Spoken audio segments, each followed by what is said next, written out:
Welcome everyone again to the first Fair and Equitable Dialogue launched by the Joint Learning Initiative on Faith and Local Communities with the support of KAICIID.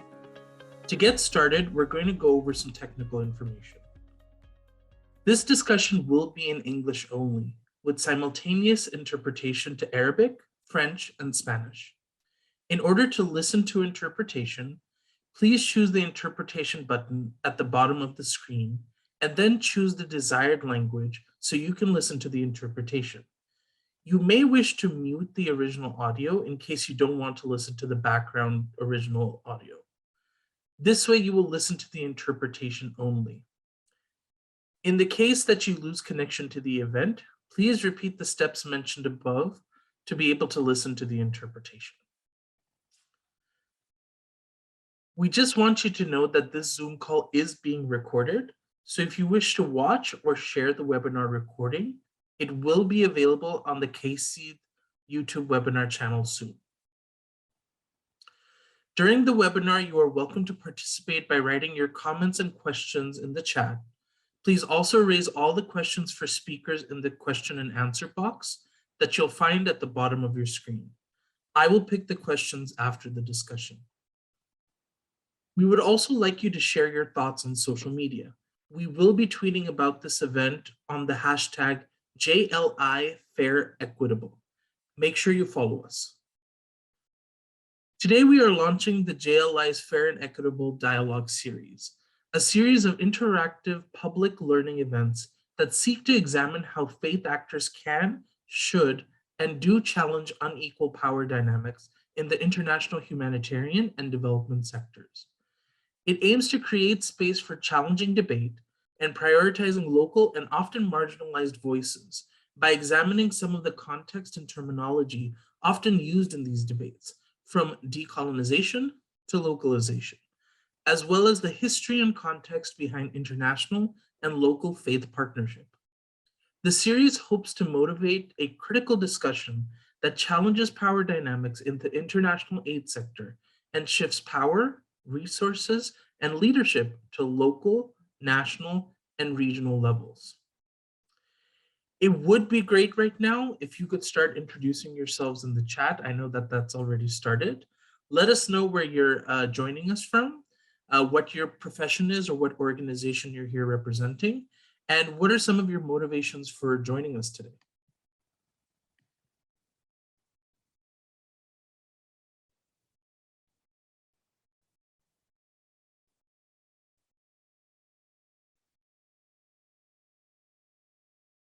So I can start off, for example, I am joining in from Southern California in the United States.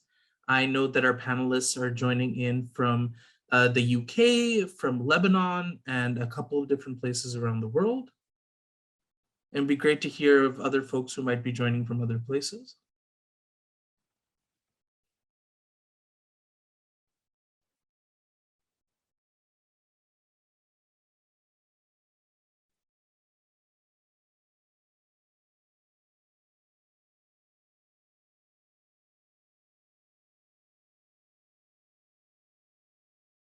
Veronica, it's great to have you here joining in from Malawi. That's great.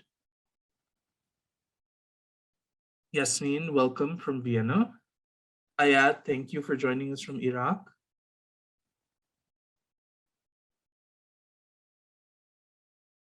Dr. Slim, welcome from Oxford. Imam Irshad from Toronto, welcome.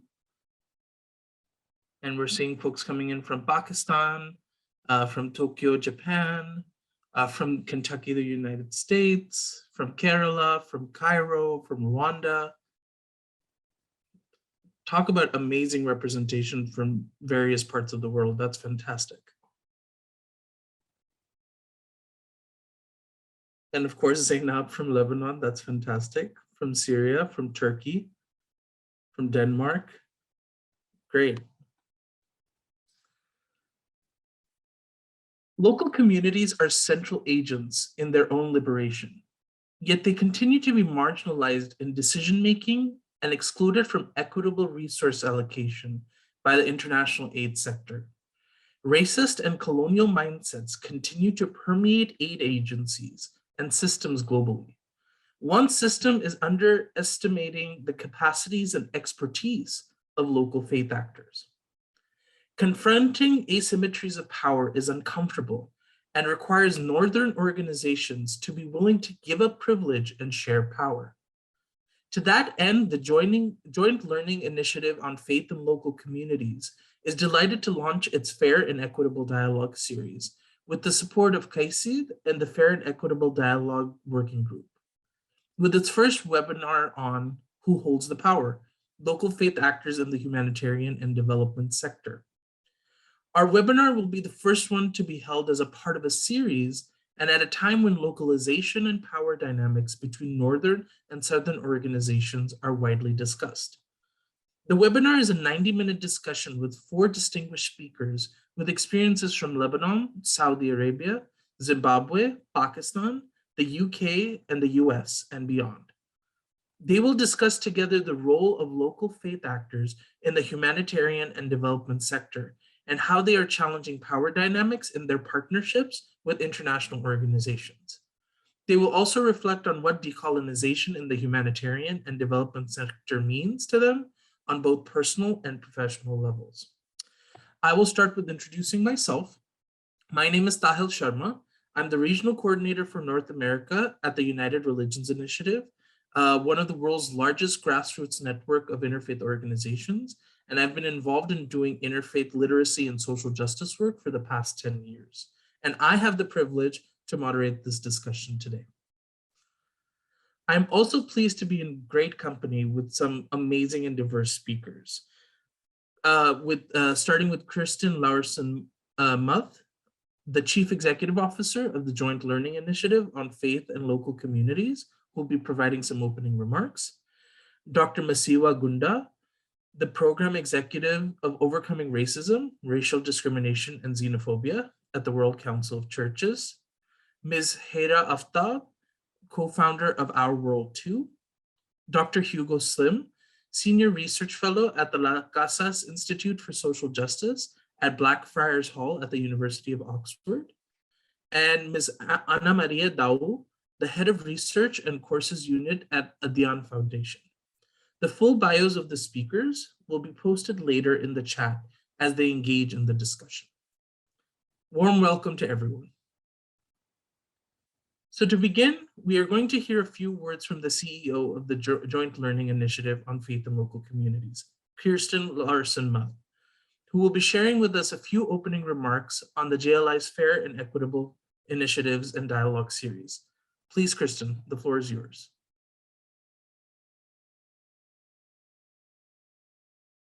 Thank you, Tahil, and welcome everyone. It's really fantastic to see this webinar series being launched today. And I'd like to start by thanking Amjad Mohammed Salim, who chairs the webinar working group, KAICIID for co-hosting and supporting this webinar series, and to our own staff person, Zainab Chamoun, for her leadership in pulling this together, and energy and creativity. So I want to start by thanking everyone for their efforts here. The Joint Learning Initiative is basically a learning platform, a network. We have academic and practitioner and policymaking members from across the globe, and we exist. The purpose of this organization is to create, advance, and engage with the evidence that promotes effective faith engagement in development and humanitarian work. So I wanted to start by just explaining a little bit about how the Fair and Equitable Initiative started. And when I joined the JLI in June of 2020,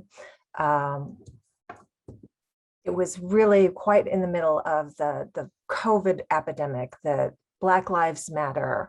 So many things were happening. The way our world was changing all around us. And it became really, really quite clear that we no longer could speak of developing countries. We were talking about a developing world, that even though the dimensions of the problems that we face in our lives and in our countries may vary, we now basically as humanity have some real global challenges that we need to look at. And they were really grounded in what we saw with COVID inequities and with the Black Lives Matter movement. And we began to look at JLI, and then we, of course, have for a long time, this community has been reflecting on how do we advance localization. There's been a number of commitments that have been made, and yet the progress in these areas is both lagging and lacking. So looking at this situation around us, we launched the Fair and Equitable Initiative, and we called it that because we didn't want to be bogged down in any particular nomenclature, decolonization, localization. All of these words can be distracting to a certain extent. And what we're looking at was how can we revisit how we do our own work and how we address asymmetries of power in knowledge and in learning and in decision making, in resource sharing, and in all of those areas. I had prepared some notes, and I'm actually just at this moment speaking to you from my heart. I have been a practitioner in community development for over 30 years, most of which I've worked with faith communities, and particularly with women leaders.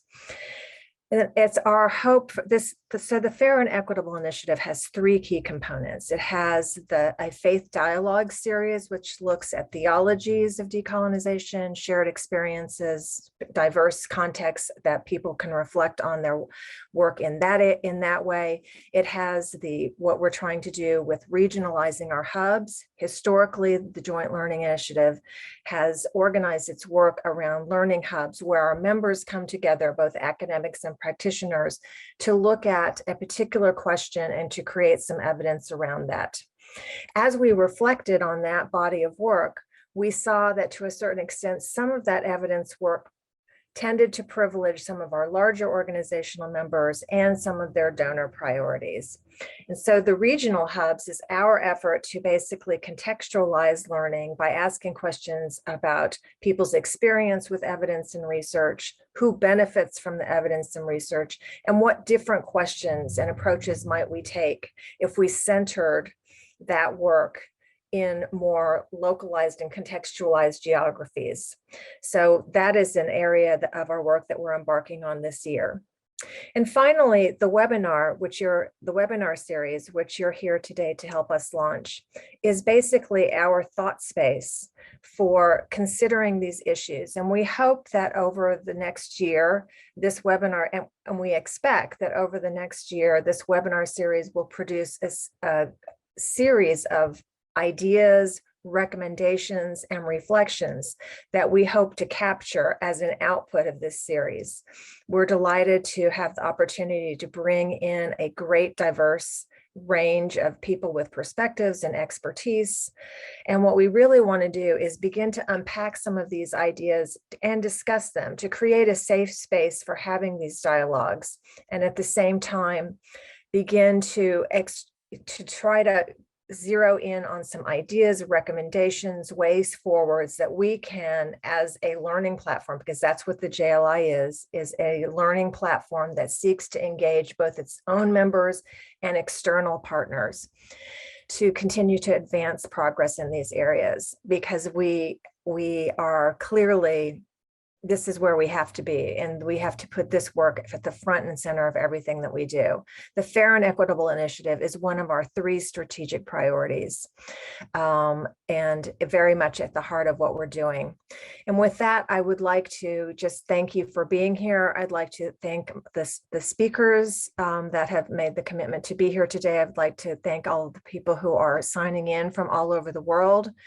We want to invite you to share your ideas, questions, proposals in the chat box. Zainab's email will be in the chat box.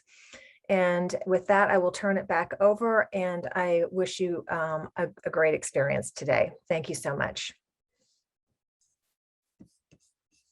Kirsten, thank you so much for setting up the opening sort of framework for today's conversation and for your remarks. Without further ado, we're going to go ahead and start heading into the discussion. And the first question for that discussion is, can local faith leaders challenge power dynamics in the humanitarian and development sector? Before we start hearing from speakers, we would love to have your insights on this as well. We will share the link to our first interactive poll in the chat and the QR code on the screen. You can use your phone number to scan the code or follow the link in the chat. Your answers will appear live on the screen.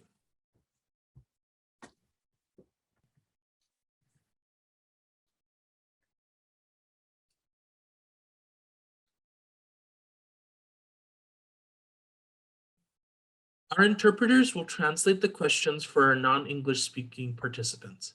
Please feel free to provide answers in your own language. There are two questions for this poll. Can local faith leaders challenge power dynamics in the international humanitarian and development sector? And we're seeing a pretty even split. Oh, that keeps changing back and forth between yes and it depends. Slowly, yes seems to be pushing forward instead of it depends, and literally no one is saying no, which is both humbling and I think encouraging that we see the power that we have in local faith actors in a lot of these major spaces, which is fantastic. And the second question is, in one word, what capacities do local faith actors bring to the humanitarian and development sector? Please note that you can answer this question multiple times, depending on the ideas that you might have.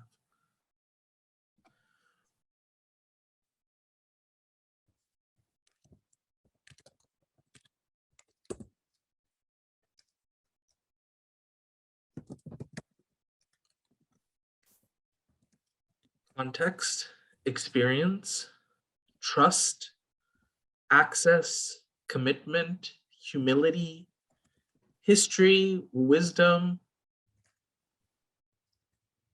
Trust, as you might be noticing in this Mentimeter, when words become bigger, that means a lot more people are in agreement that that is a specific word that they feel applies. So a big one that seems to be at the center of this is trust, followed by context and then access. You'll also notice some shared views around community building and experience. Context is also becoming increasingly important. Addressing social norms, definitely. Community engagement.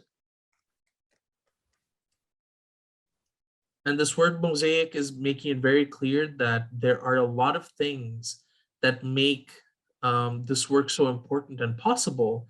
And it requires each of us to recognize what values and what capacities we bring into these spaces when trying to do the work of decolonizing and unifying and equalizing people in the society.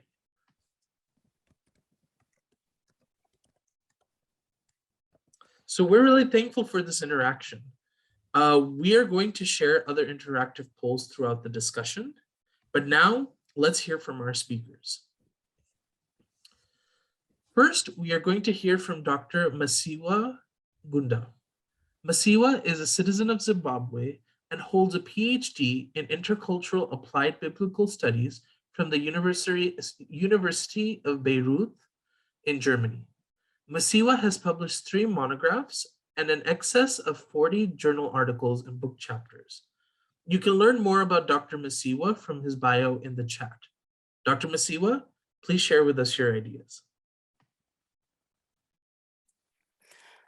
Thank you, Tahil, for the opportunity and the question that is in front of us currently, which is how or whether local faith actors can actually challenge the power dynamics.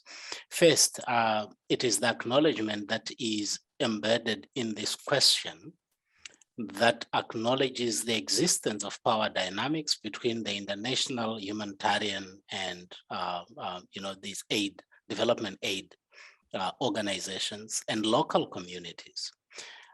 What I see is that, as the poll just suggested, people are in agreement mostly that local faith actors can challenge these dynamics, and that they have a lot that they can contribute to these dynamics.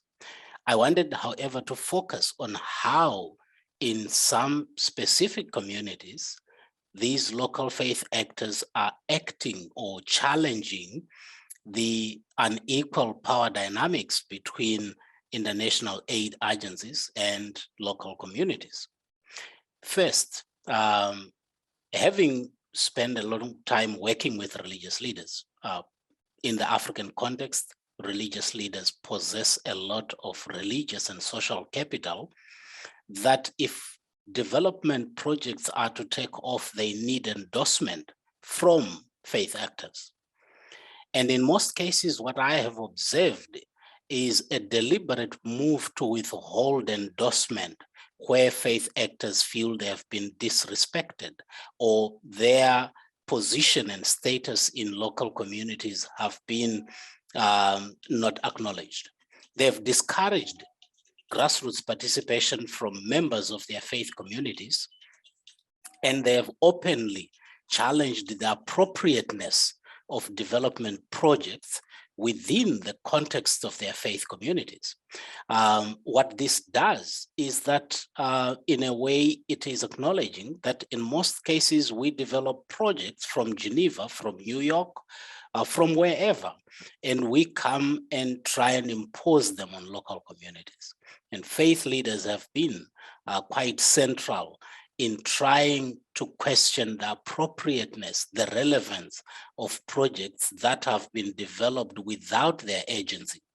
So in a way, faith actors indeed can challenge the power dynamics, and in some instances, we have seen how they've actually challenged, and we've seen projects fail to take off in some communities because there was no buy-in from local faith actors.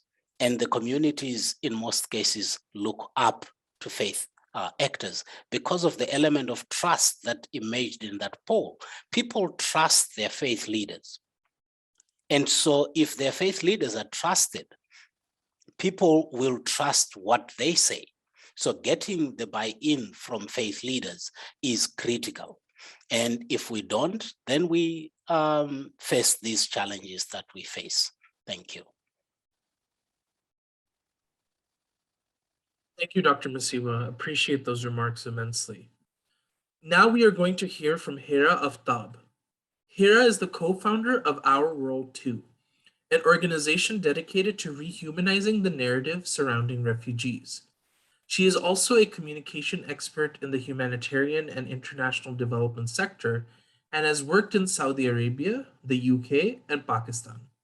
She holds 2 master's degrees, a Master's of Arts in International Relations from the University of Nottingham, and a Master's of Science in Humanitarianism, Conflict, and Development from the University of Bath. Hira, please, we'd love to hear your thoughts. Hi, Tahil. Thank you so much for the very nice introduction. Just kind of going back to the question, I don't even think it's a question now of can local faith actors influence? I think they are. And I think in a lot of the contexts I've specifically worked in, the amount of access local faith actors have to networks and to established players in whatever sector, you cannot ignore those relationships and just start a project from scratch without involving them in some way.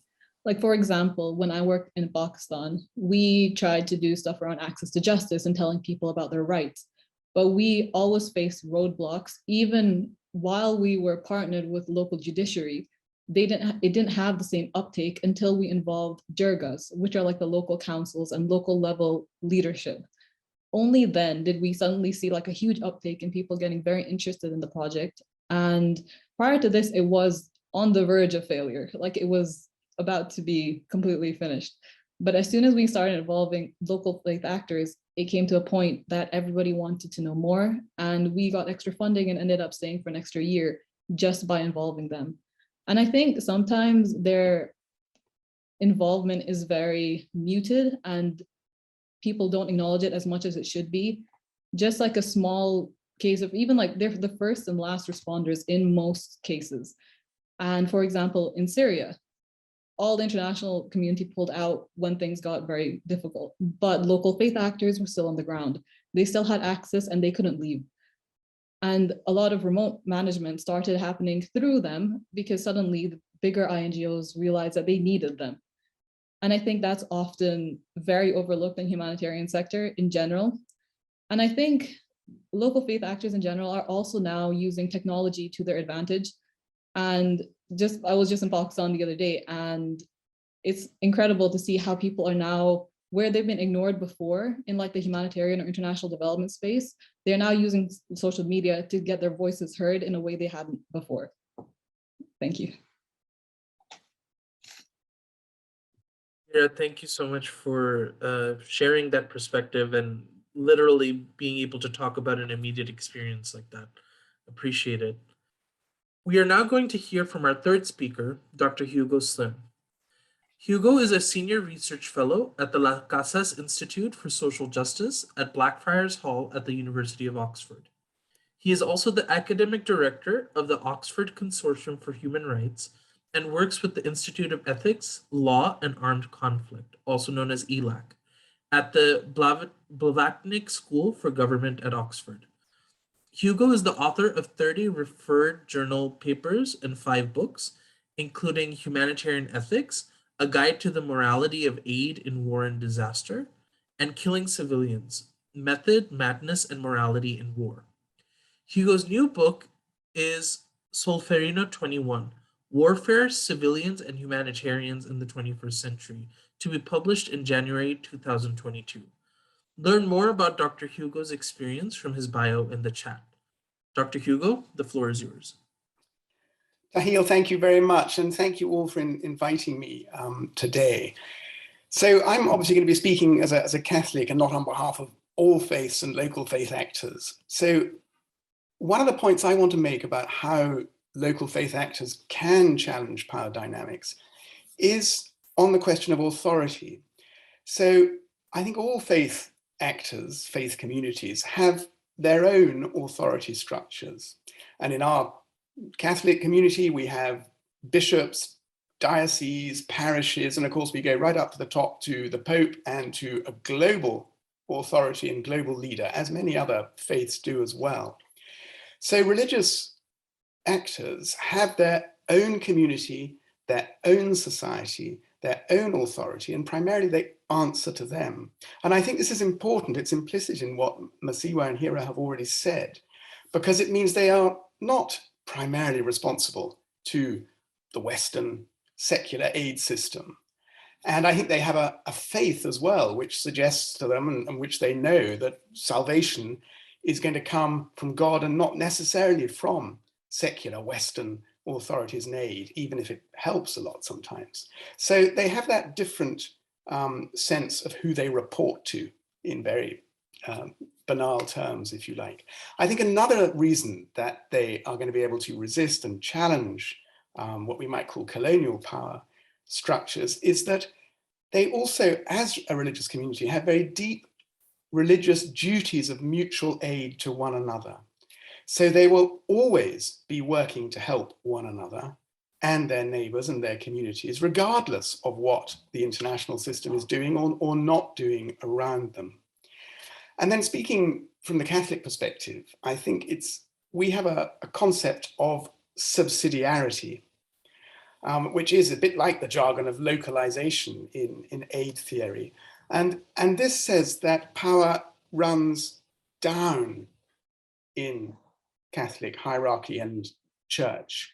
And this is being increasingly encouraged by the current Pope, Pope Francis, who is also talking about synod government. So we've had bottom-up synodal movements in the Amazon and in the Congo Basin, where local churches are asked to come up with the agenda. So this idea of subsidiarity, that power actually runs out and down and back up again, is very important, certainly in the Catholic Church, and gives that possibility. And finally, I think a lot of Catholic agencies have already committed to partnership. And if you look certainly in England, where I am at the moment, and this is Christian agencies too, you would have CAFOD and Christian Aid, who have been key players in the Charter for Change movement, that movement to ensure that more aid is locally led. So I think this idea of authority, of always having mutual duties to one another, of having a culture of subsidiarity and partnership means hopefully that locally led faith organizations are not easily overpowered by international and external power and authority. Thank you so much, Dr. Slim, for offering that perspective. Before moving to our next question, we will be hearing from Ana Maria Daou, who is joining us from Lebanon. As a Chevening scholar, Ana Maria completed her Masters of Arts in Conflict Resolution and in Divided Societies at King's College London. She is currently the head of research and courses unit at Adyan Foundation. Her scope of work focuses on the organization's projects on pluralism, dialogue, inclusion, education, and faith-based activism in the MENA region and beyond. Ana, please share your thoughts and your experience with working with local faith actors. The floor is yours. Thank you, Tahil, and it's a pleasure to be alongside such esteemed speakers. In my answer, I will draw on my experience in the Lebanese context, and I will focus mainly on 2 points. During the past 2 years in Lebanon and everything that we have been through from the October 17th revolution and then the economic crisis and then the COVID-19 pandemic, it was quite clear that local faith actors were able to challenge power dynamics, especially local faith actors that we work with at Adyan Foundation. The first way that we were able to challenge these dynamics is through meeting or responding to the needs of local communities. So people living within those local communities or faith actors that have influence in those local communities have been better able to identify what the specific needs are. And I would draw an example here on what happened after the Beirut explosion or the August 4th explosion in 2020. We saw that a lot of local organizations were on the ground the next day, working together, helping those in need, being able to identify what exactly is needed in every community, in every household, in every neighborhood. So in other words, there are a lot of international donors who referred back to local organizations, to local religious and non-religious non-governmental organizations in order to be able to understand how aid can be properly distributed. And at the beginning, for instance, there was this huge need for food, for shelter, for first aid response. However, these needs changed after a while to psychosocial support, small businesses rehabilitation, after school support. So you can see how this dynamic was influenced by local faith actors and local faith organizations and not international organizations themselves. The second point is by being inclusive of several things, of course, but particularly of gender, of different age groups, and of minority groups. And this relates to the first point of directing aids based on specific needs of local communities. Why is this important? One, because it needs differ in terms of gender, and this is something that we were clearly able to see during the past 2 years through our work with different communities in different areas in Lebanon.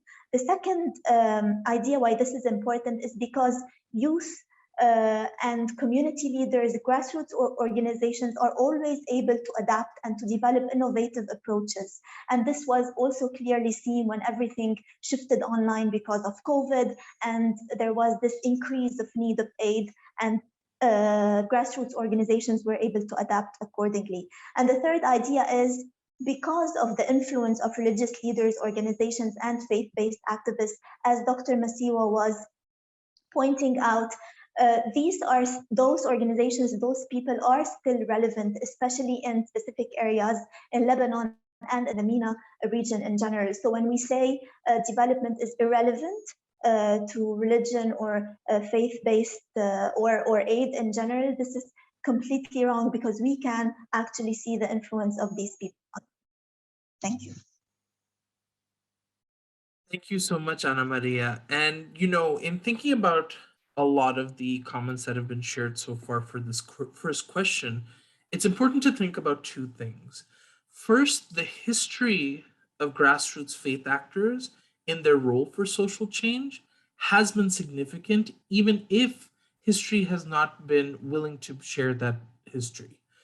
In the 21st century, as an example, if you look at the civil rights movement in the United States to the apartheid, going against the apartheid movement in South Africa, faith actors played significant roles in being able to challenge the authority that Dr. Slim was talking about earlier today. It required a lot of faith leaders, congregations, and people of faith across the board to be able to get involved in pushing back against the status quo of injustice. And a second thing that we do need to think about is also that oftentimes faith traditions don't always come from the same hierarchical systems that we might find in the Christian tradition, particularly in the Catholic Church. Me coming from a Hindu and a Sikh background, a lot of that leadership is super localized and very dependent on the individual and their willingness to engage. And being able to see the context of leadership from a faith context means being able to connect with the relevance and the opportunities to find ways to build bridges between communities and individuals. So people have to really think about that when it comes to doing international humanitarian aid and development work, because it just looks super contextual and it looks super relevant and different based on wherever you're doing it. So I think everyone's comments on this question have been particularly helpful in trying to acknowledge that. And with that, we're going to be heading back now to the audience with another interactive poll on the second discussion question for the dialogue. I also invite you to keep sharing any questions you might have in the question and answer box below. Using the same link, enter the poll and answer the question. From your own experience, what obstacles do local faith actors face in the international humanitarian and development sector? Please remember that you can contribute multiple answers to this.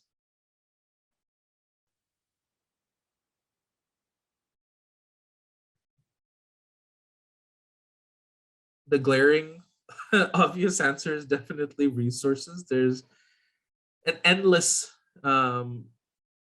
issue with that. And to reemphasize it, funding for sure.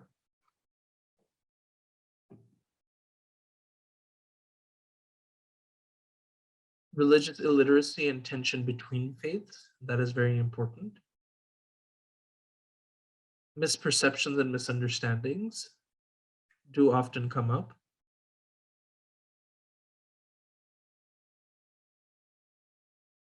Capacity for compliance, that is a very important point that I think oftentimes the humanitarian aid sector and actually the interfaith sector often really struggle with.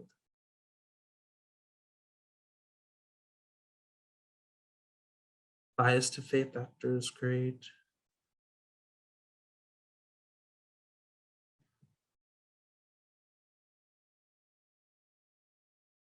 Thank you so much for your input. Now I will move again to engage in the discussion with our speakers and to repose the question to make sure you all understand it again, is from your own experience, what obstacles do local faith actors face in the international humanitarian and development sector? We'll be starting off with you, Dr. Slim. Please share as you're able to. Thank you again, Tahil. So obstacles, and I must confess here, I haven't worked on the ground extensively with religious organizations, but my observation would be, as the poll just showed, money of their own and scale. So very often it's difficult for faith-based organizations, locally led ones, to get the resources they need, the money they need, and then achieve scale. But there's also another aspect, I think, to that capacity thing, which is that many of these organizations, faith-based organizations, Catholic churches, missions, whatever, are doing many other things apart from humanitarian aid. So in fact, they're also engaged in trying to keep education going, in trying to have religious services, liturgy, in trying to look after their own community pastorally and in other ways. So very often they are multitasking to a phenomenal degree, which is not the case perhaps of some single issue humanitarian organizations who are only doing one thing and focused in that way. So that's one issue. And then I think the other thing that came up from the chart just now is perception and discrimination. So I think in some ways, and I think this is changing, certainly with the current USAID administration and the British ones and others, but there is still an idea that internationals tend to feel that faith-based, locally led organizations are not capable. They think they're not neutral, and they've somehow incriminated in the conflict somehow, which sometimes they are, but sometimes they're not, and sometimes they have a unique role because they're part of the conflict. So there is a big aid institutional reluctance to give power away to local faith-based organizations, as there is to give it to local secular organizations as well. So probably scale, money, perception, and reluctance. Thank you for that, Dr. Slim. Next, we are going to hear from Hera. Please, if you'd like to share thoughts from your own experience. For this question in particular, it took me a long time to kind of put my thoughts on paper because I found there were so many obstacles that local faith actors have to kind of grapple with to be heard. And I think, firstly, it has to be the issue of access. A lot of the times, like Masiwa was saying earlier, when things or projects are created in Geneva, they don't involve anyone on the ground. They don't involve local faith actors. They don't involve local actors at all. So there's a lot of this white savior mentality that kind of exists within the system, kind of, this is what we're going to give you. You don't really have a say in what you get. And I've seen that a lot kind of working with different organizations in Pakistan and learning about how they work. And kind of just flowing on from that is local faith actors are greatly underestimated because there's still this whole notion that Western degrees and Western experiences somehow matter more than contextual experience. And there's this whole thing about the theory of what if is always considered to be heavier than what is happening locally. And I think there's also a lot of ingrained bias and discrimination, like Pakistan, for example. It was a colony, it was a British colony. And this, another example from my own personal experience that kind of sticks out to me is it goes both ways. Like, not only do Western experts now like question the degrees or experience of local faith actors like they question it themselves because they don't have that confidence. Like I went in as a British Pakistani, so I have a certain amount of privilege, and there was a lot of money involved in this one meeting. And the local faith actor came to me, it's like, you're not Pakistani, you can keep this money, I know you won't steal it. And it goes inherently in this thing that brown or black or people of color cannot be trusted. And this is coming from someone on the ground, from a local faith actor. So when we say decolonization, it has to be both ways, and we need to learn and kind of work with local faith actors to get rid of their inherent biases as well. And then I think another one that kind of came around from working with Our World too, and I speak to a lot of refugees, settled and their current refugees. And one particular example like sticks out to me. There was a woman called Marzia, and she was a judge in Afghanistan. And she started, I think back in 1997, if I'm not wrong, the first women's shelter to provide safety for women who are divorced. And that was not given coverage. But when the UN came in and suddenly they started creating these shelters, they were credited with creating the first shelters ever seen in Afghanistan, which obviously wasn't the truth. And that happens a lot. And I think finally, I would say sustainability of projects, because a lot of projects come in with a lot of foreign funds, and they come for 2 or 3 years maximum. But when they leave, there's no resources left. So I think there needs to be a more emphasis working on with resources on the ground rather than what Western resources can be brought in. I think you've surfaced a lot of really important points there, Hera. Thank you so much for bringing those up in your reflection. Now we're going to be hearing from Ana Maria. Please, if you'd like to share your thoughts. Thank you, Tahil. Based on my experience, I would identify hundreds of challenges between local faith actors and international aid or international aid organizations, but I would like to focus on three main ones that we always encounter. The first is a lot of times we have these different priorities as local organizations or with the partner organizations that we work with and with the international organization or the donor or the partner that we have. And sometimes, not necessarily Adyan, but sometimes local organizations feel this pressure to do certain activities or to go in a certain way in order to satisfy the partner or the donor out of fear that this funding will decrease or eventually stop. And here it is really important for local organizations to keep their priorities and to keep their values and to respond to the needs that we talked about in the first question. The second challenge would be sometimes the difference in thinking or the terminology used. So it is important for international organizations to understand that they should adapt to the context that they are working in. And the best way to do that is to partner up with local organizations that are quite familiar with what they are doing on the ground. For instance, when I talk about human rights or freedom of religion and belief in the MENA region, it's different. It's perceived differently here than it is perceived in Western countries or in the Western community. So this is why this is a challenge, but at the same time, an opportunity for international organizations to partner up with local faith actors or local organizations. The third and final challenge I would like to highlight is a lot of times local organizations are pressured into reporting or sharing information that kind of might put the identity of beneficiaries or the beneficiaries themselves in danger.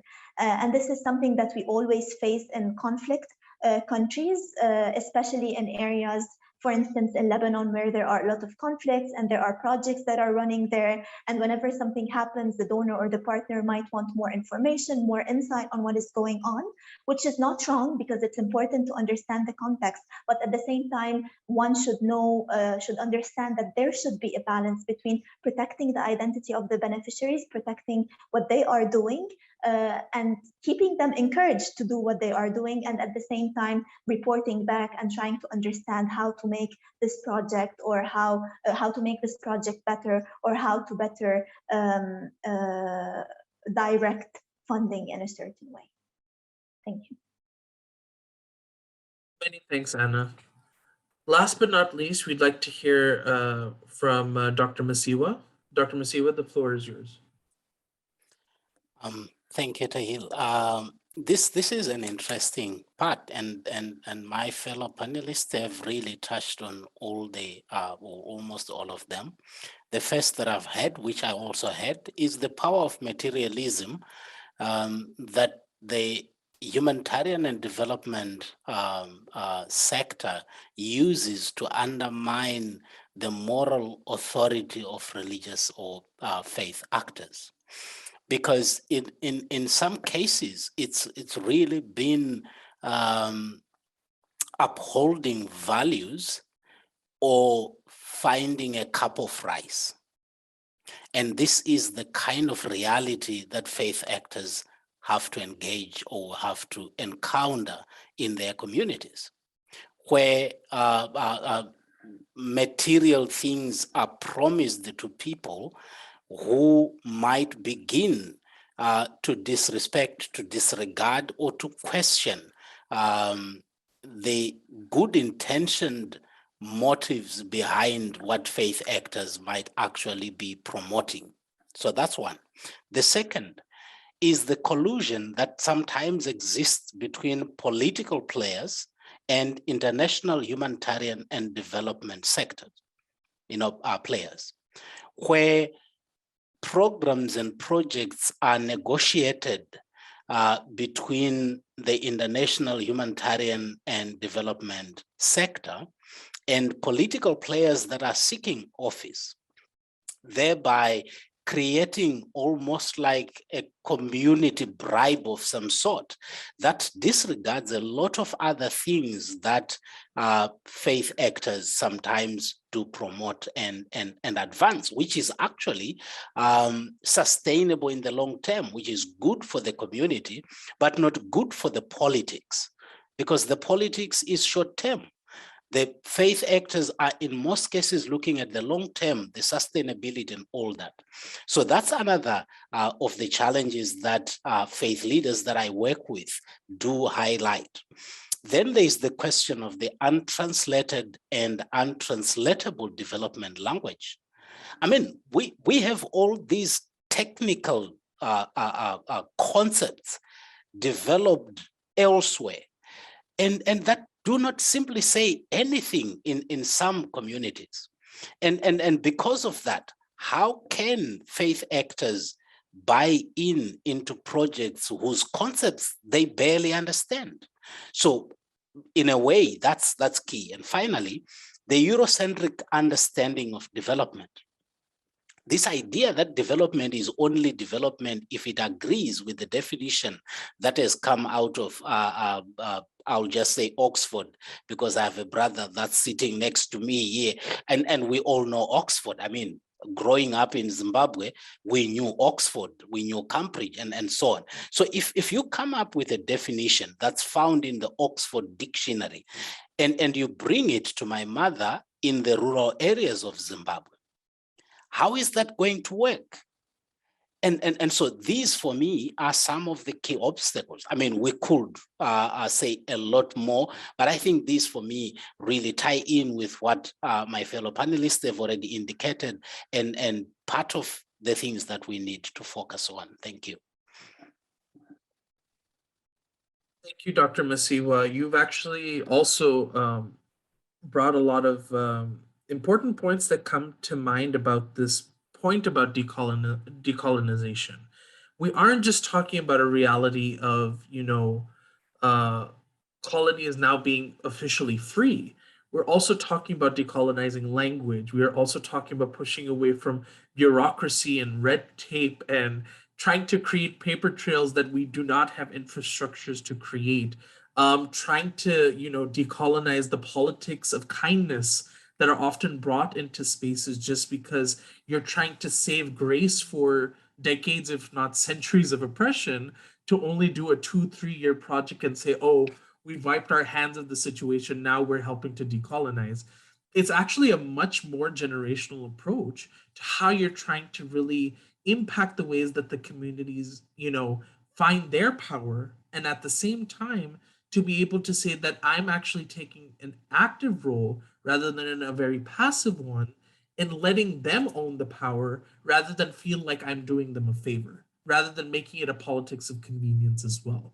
And I think the panelists are really centering that point in some really significant ways. So I really appreciate that.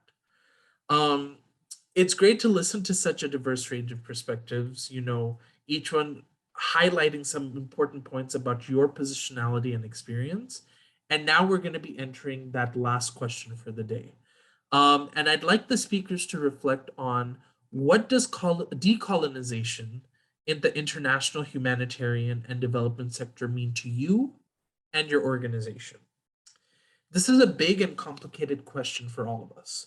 When we talk about decolonization of aid and decolonial approaches in these sectors, we sometimes find ourselves still adhering in a way or another to Western narratives that are subconsciously integrated in the world system.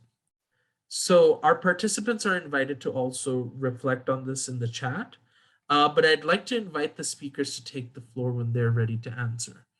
And for our audience, your reflections are going to be welcome as well. What would you like to reflect on that decolonization aspect? And this is open to any of the speakers as you feel comfortable to answer the question. So there's no order at this point.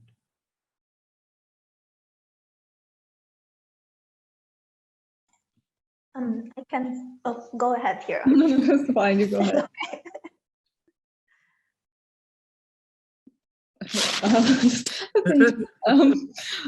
I think just I'm going to talk about my project, Our World Too, and just the journey that we had to take to get here. And there was a lot of grappling with racism, discrimination, and the colonial mindset. My co-founder and I are both British Pakistanis, and we occupy this very interesting space because we have the privileges of being educated and living in the West, but we're immigrants. We're still immigrants, and we still get discriminated against in the same way. We get called terrorists, we get called migrants, immigrants, whatever you want to call it. And then even with Preeti Patel and her new Nationality and Borders Bill, essentially anyone with a British nationality, read immigrant, can be stripped of their nationality without prior warning. And that kind of made us think about a lot of things. And we also, our experience within the charity sector, we faced a lot of roadblocks, if you will, to get to where we kind of wanted to be. Just another example from an interview I was at, it was for an organization, and they basically point blank asked me, "You're Muslim, how can you fit into this organization and what we're doing if you're Muslim?" And I had to sit there and tell them about religious teachings in an interview. And luckily I had that backing, but it was not a comfortable experience. And similarly, I've been in rooms where the interviewers are all Caucasian and they ask me how I champion diversity. I'm like, in this room, I am diversity. I don't know what you want me to say. Finally, we were lucky enough to go to Camp Azraq in Jordan. And we were talking to one of the engineers there, and they were trying to find ways to essentially cool down refugee housing, because anyone who's seen it knows it's just basically corrugated metal slabs in the middle of the desert. And a lot of what they were using was technology my co-founder Mariam and I had growing up in Pakistan, so it wasn't new. And we kind of started asking, why don't you ask engineers from the global south to come help you? And he was like, there's no need. And I'm like, why don't you ask the refugees themselves to help you? And then it came around saying all the good refugees are gone, which came to my mind, what is a good refugee? And then we kind of started like deconstructing how refugees are portrayed in the media and in politics, and how they're basically stripped of their dignity when they're called for fundraising, and you take pictures of people and they're most vulnerable, and you blow them up, put them on billboards, and everyone can see this. Or they're only ever heard from in very specific situations, and they're never really allowed to represent themselves. So with Our World Too, what we essentially wanted to do was not only represent ourselves and have our voices heard as British Pakistani Muslim women, but also open up the platform for refugees to talk about their own experiences and their hopes and dreams without any organizational bias. So we want to rehumanize essentially the narrative surrounding refugees. And we've managed to talk to refugees from a whole host of countries, from Bosnia, from Afghanistan. We've had people from Rwanda, we've had a lot of people from Syria.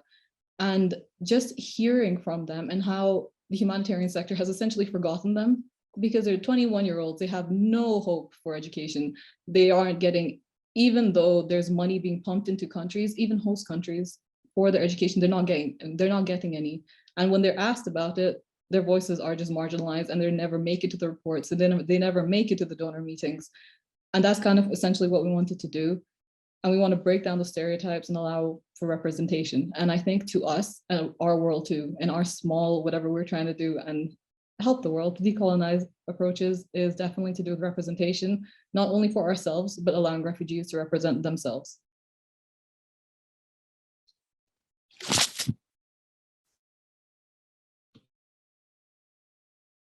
Thank you. Thank you, Hera. Any other responses from the other panelists? Yes. Actually, when I was thinking about this question, I started brainstorming on pen and paper, and I filled out like 4 pages in my notebook, because it's not something that we reflect on a daily basis. However, it is something that we try to implement on a daily basis, this idea of decolonization of aid and of funding in general. And I would like to give 3 ways, 3 how-tos to this decolonize aid based on the experience at Adyan in Lebanon and the MENA region in general. The first, I think, and the most important, is for us to trust and to give agency to those faith actors or local organizations that are involved on the ground. Give them agency, not both in implementing, but also in identifying the needs. I'm sorry, I go back to the needs in each of the questions, because those people are the most qualified or the most knowledgeable of identifying the needs of their local communities. And I would like to refer here to a project that we are implementing right now at the unit, which is faith-based activism for public life values. So the idea is that 30 activists from the MENA region have been trained on concepts related to diversity and inclusive citizenship and human rights and freedom of religion and belief. And those people right now are implementing local initiatives in their own communities, each in his or her own country. And for me, those initiatives that they identified based on a certain needs assessment that they are implementing, the partners that they are choosing to work with, those initiatives are the ones that kind of reach a higher number of people or influence more people in the local communities, because local actors or local leaders are able to speak the language that their communities speak, regardless if it's from the same religious background or ethnic background or from a different religious or ethnic background. So this is the first how-to. The second how-to would be to try to avoid or to help international organizations avoid structural and indirect racism. And this is a lot, you know, when I say, yes, I respect everyone, but I want to help everyone, but this but that we always have in the middle of the sentence and then everything that comes after it, this is racism, no matter what we say, because no, you cannot say that you are in solidarity with everyone, but. And this is kind of, you sometimes see it as well indirectly in how, for instance, a proposal is structured or how a call for funds is structured. So this is maybe sharing our local experience with international donors and partners who are right now more open to that is important. The third and final way would be to understand that there is a local gaze and a local context. So I was reading a bit about decolonization, and there is something called the white gaze. So in order to, the third how to decolonize would be to engage the local gaze or to understand the local context, because the heroes are members of the community themselves. The West is not our hero. People helping us from abroad are not our hero. We are the heroes. The people who are working day and night in local communities, those are the real heroes, because those are the ones who are implementing. Those are the ones who are trying to understand the people that they live with. And those are the ones who are kind of living the challenges on a daily basis, not only from what they are facing in local communities, but because of what others have force on them, or because of all the stereotypes that they face on a daily basis. So the agency, avoiding structural and indirect racism, and engaging the local gaze. Thank you. Thank you, Anna. And I think you brought up a really important point about, you know, humanitarian work and solidarity. If it's conditional, you're actually not engaging in it. If you have to put up parameters that say you can only get this work, you can only get these funds if you do these things that have to fall in the parameters of helping specific people only, which can oftentimes come from specific Western organizations or Western religious organizations, or whether it's with the condition that like you have to be at the favor of the organization and treat them like your savior, that can be extremely problematic, and it takes away from the ability for local faith actors and community members to feel like they're contributing to something significant. And this has to do with a lot of the relationship building that you find on the ground, and more also with the relationship building that comes with people that come in to do temporary projects and then just leave once they're done. They don't actually choose to keep a sustainable relationship. They just talk about, oh, we did this project in Syria, or oh, we just did this project in Uganda 5 years ago, but now we keep no communication and no style of support. And that actually deteriorates the process and the faith that locals have in trying to have international development and peace building come in. So people have to really think about that when they're trying to focus on this idea of decolonizing. If you're actually really willing to commit to it, it has to be a long-term process. It has to be something that changes over generations, that you don't just drop at the moment that the money is done. With that, first I want to make sure that Dr. Slim or if Masiwa, either of you would like to answer the question, or if we would like to move into the Q&A. I can try quickly. I feel I ought to, as speaking from the colonizer's position and the Oxford position that Masihwa has rightly pointed out. So for me, decolonization means self-determination. And it means people being able to run their own societies, make their own choices, form their own citizens groups, and set their policies, much in the way that Hira and Anna Maria just described so well. And that's why I like the JLI framing around fair and equitable, because I think that's really ethically what it means. But I also think it means big changes in money and mind. So money has to flow to different places on different terms. It has to flow to locally led organizations much more.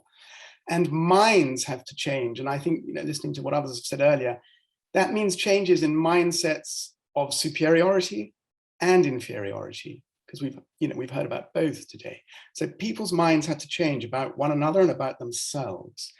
And also in the mind, minds have to, Western minds have to let go of policy domination, as Masiwa and others have said so well, and Anna Maria talking about her, emphasis on locally set needs.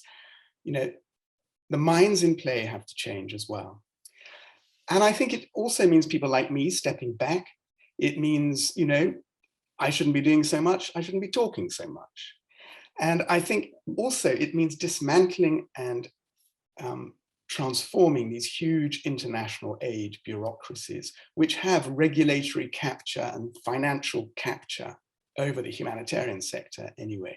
So it means dismantling those institutions, redistributing a lot of their money, and reshaping them as partner organizations who are accompanying organizations in organizational development and stuff.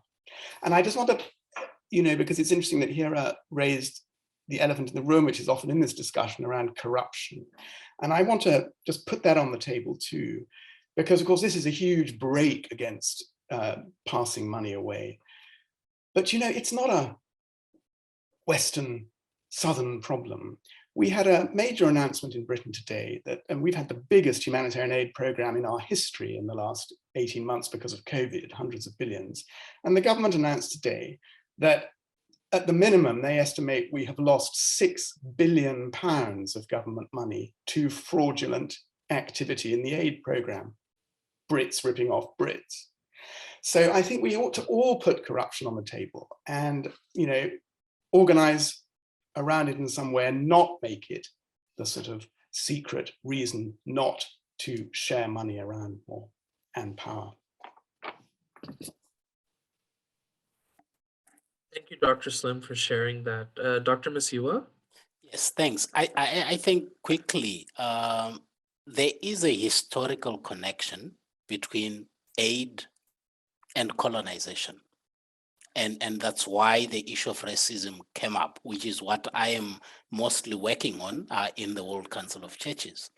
But that's not only the problem, that most of the aid sector is based in the former colonial masters' territories.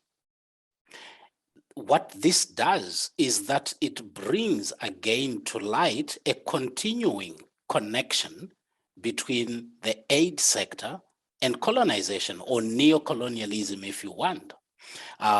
Because in both instances, what we see is a clear attempt by the global north to dominate the global south.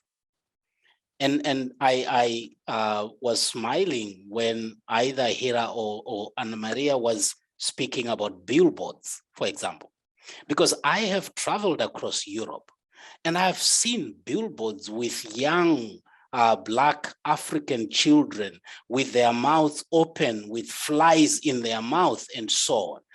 And what does this do? It fuels racism. It fuels these misconceptions about Africa, because when I went to some country in Europe, I was asked how many days it took me to walk to the airport for me to be able to get to Europe. And I said, my house is 15 minutes drive to the airport. And that I could say my house, that I drove, all these things were shocking to them, but I don't blame them, because how are they informed about Africa? How are they informed about the Middle East? They are informed through these billboards. So the billboards helps them to raise money, but they also fuel so many other unintended consequences. So in a way, we need to question the colonial narrative. That's what, in broad terms, what decolonization would mean. We're questioning the colonial narratives, where I am told that I'm a Black man, even if when I look through all the shades of Black, I don't see my color there. So I've come to tell myself I am an ideological Black man, because that's exactly what I am. It's an ideology that has given me a color. And I want to retell the narrative of my own life. But at the same time, it's not enough to just disown the colonial narrative. It has to be replaced, because if we leave the gap unfilled, it will refill itself. So there is need to visit the indigenous knowledge systems from the communities that we work with. I think it's only when we think that the North knows development and the South doesn't, that we think we all have the vocabulary of development. But sometimes it's because we have not given the local communities to explain what their aspirations are, what their needs are. Because when we ask them to speak and we actually listen, we will realize there is a lot of development language in these communities. And I think if we get to that point where their language is also the development language of their communities, I think, would be very close to localization at its best. Thank you.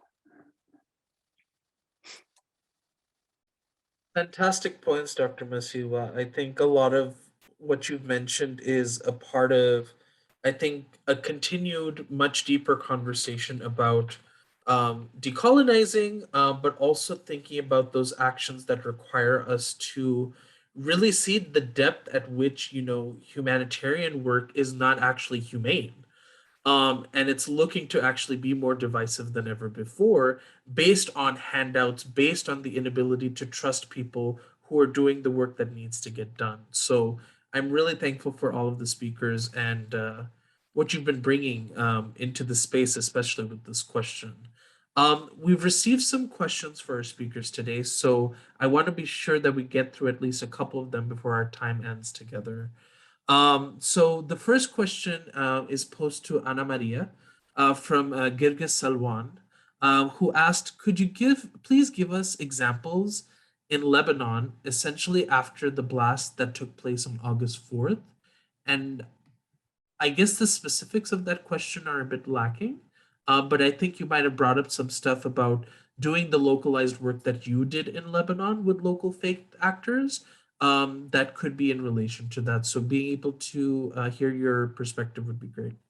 Yes, sure. I'll be brief because I already sent the report on the chat, but it's important to highlight a few things. And there is something that is really interesting that George as well said after we answered the decolonization question, saying that during August 4th, young people all over Lebanon from different religious backgrounds, from different nationalities even, they were the real heroes because they were the ones who went automatically on the ground and knew how to help either through first response aid or even months after that, based on what I was speaking about in the first question. I would like to give two concrete examples on how faith actors were engaged after the August 4th explosion in partnership with other local non-religious organizations. So within Adyan Foundation, we have something called the Forum for Religious Social Responsibility. And the concept of religious social responsibility was developed by us in 2019 to say that religious communities are not only responsible towards people of their own religious backgrounds, but towards the community as a whole. And this kind of takes from corporate social responsibility based on the values, on the common religious values that we do hold. So one of the members, a priest actually from northern Lebanon, Bsharri, which is I want to say a purely Christian village in the north. What he tried to do was he started a soup kitchen following the August 4th explosion, because we had many people losing their houses, they had nowhere to sleep, nowhere to eat. And as you know, the vicinity of the explosion is areas that has people from different religious backgrounds and from different nationalities. So it was not only the Christians or the Muslims or the Syrians or the Palestinians or the Lebanese. So what he did was he started with giving out a couple of meals per day, and now he is able to, he continued with the help of local youth actors and local partner organizations, and now he is able to give hundreds of meals per day for people who were not only affected by the Beirut blast, but also are now affected by the economic crisis. Another example, and then I would leave it to George to read the report, is how local youth volunteers, religious or non-religious, were able also to collaborate with a local organization on after-school support. So there are a lot of students that were not able to go to school because of the COVID-19 pandemic, and at the same time there were a lot of schools who were severely affected by the blast, and you had students who were also psychologically affected by the blast. So in addition to providing psychosocial support to those students, there were a lot of young volunteers who gave a lot of their time in the afternoons through Zoom, through online applications, in order to support these students in their lessons. But not only from an academic perspective, but also from a social entertainment perspective, because it is quite hard for students to go through what they have gone through over the past 2 years in Lebanon. So as you can see, this dynamic of collaboration between non-governmental organizations, faith-based actors, and individual religious leaders, this is, in my opinion, what helps us achieve the best results and the bigger impact. Thank you, Anna Maria. One question that was posed by someone anonymously was,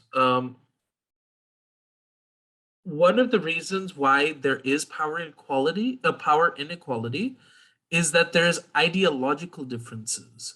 For example, between faith approaches and feminist approaches. So how do you think that can be dealt with? And that's a much bigger question, because if you're talking about the ideologies of faith that can span centuries and millennia, and feminist approaches, which there may be points of overlap in some faith communities or no overlap at all, that can really depend. So I'm curious what the panelists think about that question. Can I quickly say something, Tahil? I Sure. think there is a challenge again when we look at feminism or feminist approaches only from the perspective of Western feminism, particularly because in the West, religion has gradually gone down in terms of its public influence and public authority. And therefore, we see feminism as opposed to religion, which is in most cases generally patriarchal. But I don't think that same dichotomy or binary approach to feminism and religion does hold the same kind of understanding or the same kind of toxicity in the South.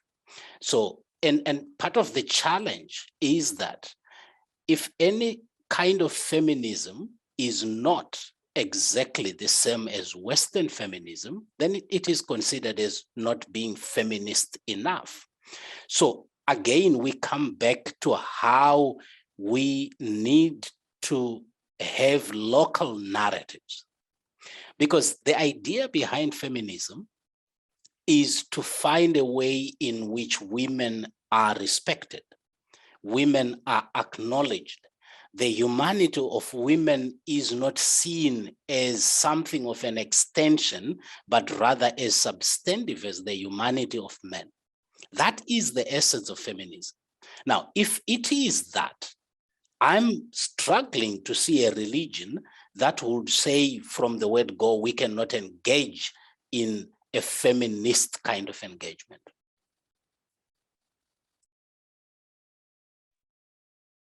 Thank you for that, Masiwa.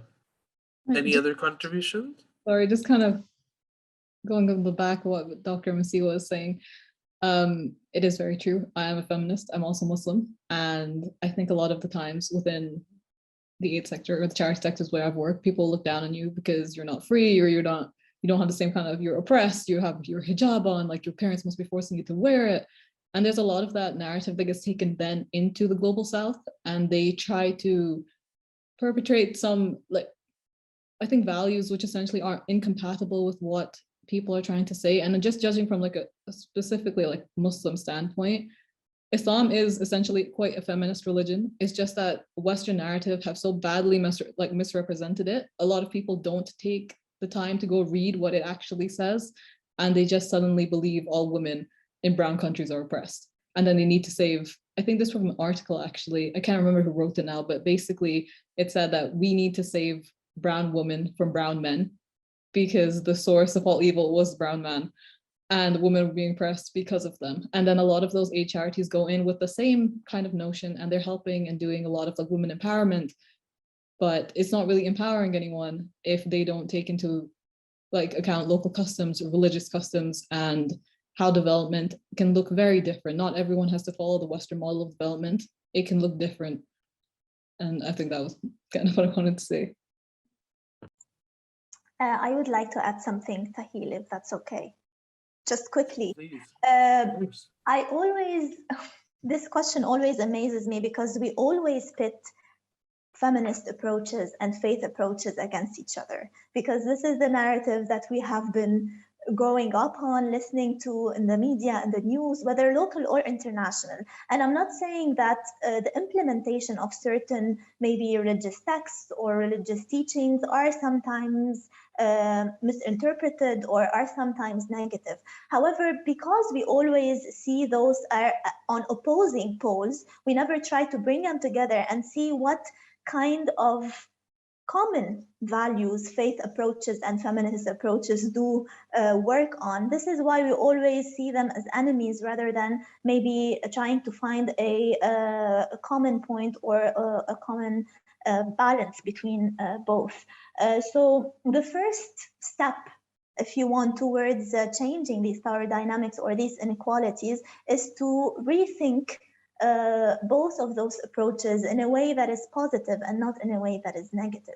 Because as Hira was saying, and as Masiwa was saying, we have to understand what feminism means in local context. But that does not mean that the general principles are not there, but how these general principles are implemented in every community, in every area, because these might differ within the same country as well.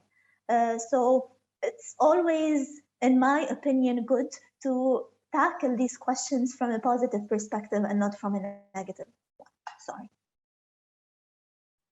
No apologies necessary. I think this is that point that Ana Maria, the one you just made, this is an invitation for people to also think about that religion and spirituality are not stagnant things. One thing that we have to focus on in decolonizing religion and spirituality itself as a part of the conversation is saying that tradition is a very loose term, actually. We don't keep things just the way that they are just because there are some truths from our communities that can be seen as religion or as culture or as a mix that have not been helpful, that have been oppressive. And we have to have the flexibility within our own communities and within our own personal interpretations to be able to work against those injustices that have been taking place. And I think it's made very clear at times that we are not just people with singular identities. We are very intersectional. Hera said something that people should be realizing as possible and a fact, that she can be Muslim and she can be a feminist. Those things do not need to be separated because it makes people uncomfortable. and people need to be invited to understand that more deeply. One more question that we are just going to highlight is from Saurav.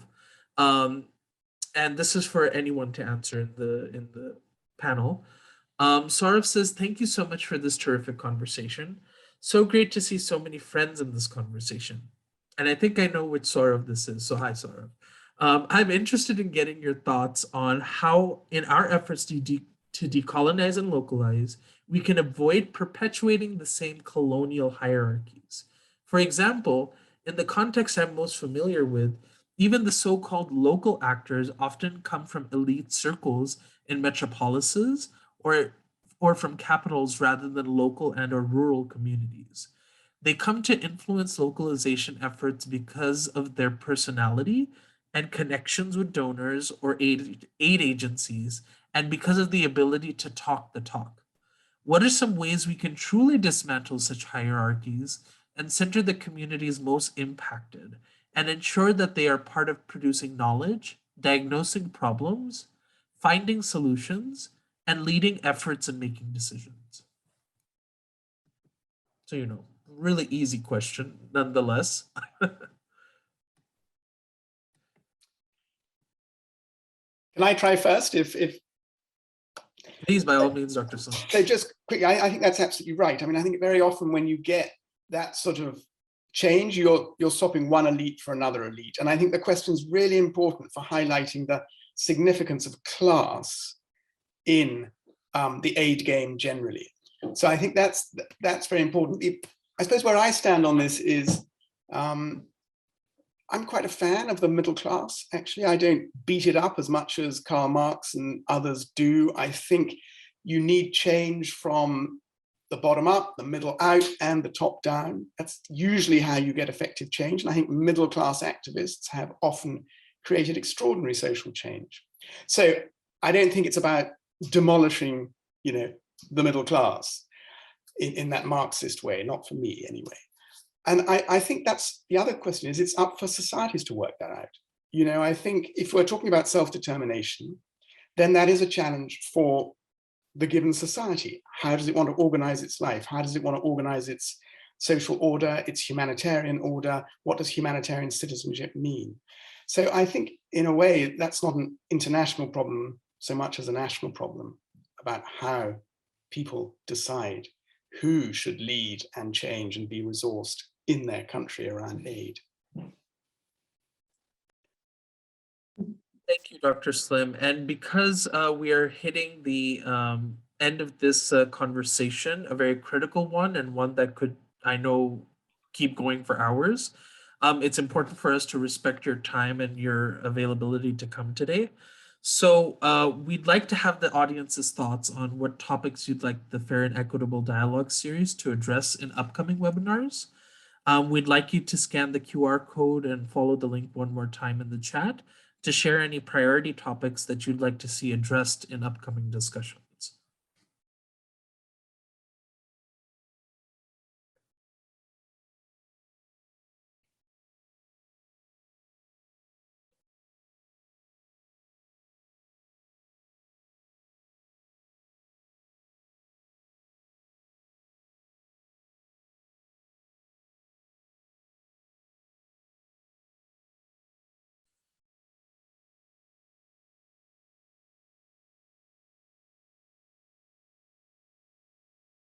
Local faith actors and COVID-19 response. Definitely an important point to address, considering that one of the major things that we've been noticing as a part of the conversation on vaccine accessibility is the access to the patents for the vaccines themselves. So the inability for local actors in the medical field to be able to create their own version of the vaccine for greater accessibility, because there's a lot of major control from major pharmaceutical companies coming from the West.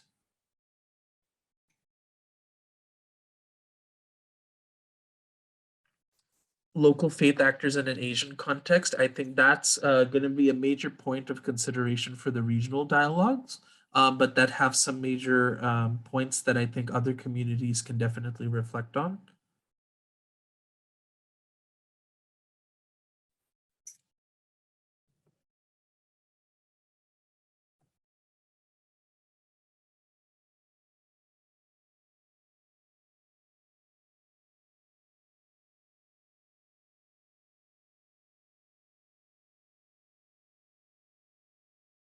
And a few more.